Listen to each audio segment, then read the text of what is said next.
Right, do you remember Jackanory? Yeah, they used to tell the stories. Well, they had a guy on Jackanory telling the story of Cinderella, but they didn't realise he was dyslexic. And it went something like this.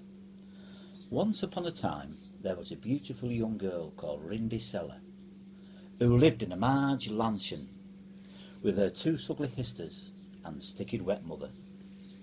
Now, Rindysella worked very hard, flogging scores, weaning clindos, and shivelling shut. In fact, by the end of the day, Rindysella was mucking facked. Now, Rindysella had two sisters, and they were called Mary Hinge and Betty Swallocks. And they both had tickets to both to the Gall. But they wouldn't let Rindysella go. In fact, her only friend was Buttons.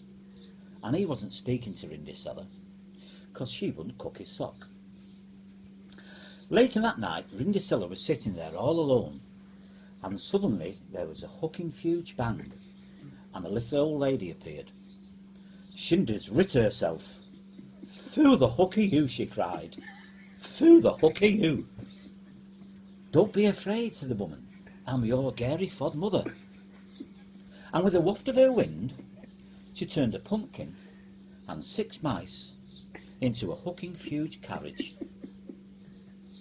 "Mice or crooking fighty," Rindyd shouted. "It's a mucking firacle."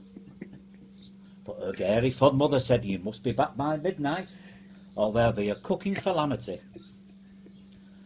At the ball, Rindysella was dancing with the pransome hints.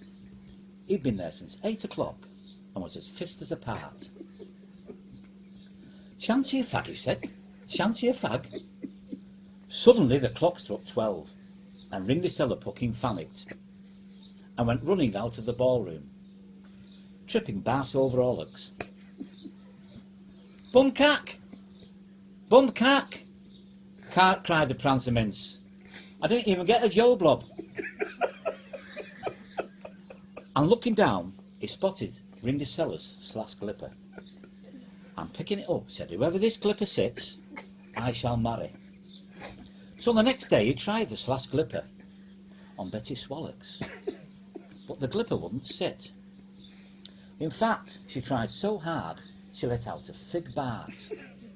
"Ooh, that stuck in finks," cried the pransome hints. "Who's fuss charted? Who's fuss charted?" "It's that felly smucker over there," said Buttons. So we tried the slash glipper on Rindysella, and the glipper sitted, pucking perfectly, and taking hold of Rindysella's hand, took her upstairs and bagged her shames out.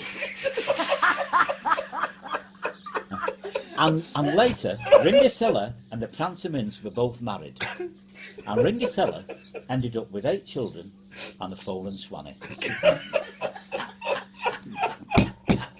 Every credit. How brilliant is that?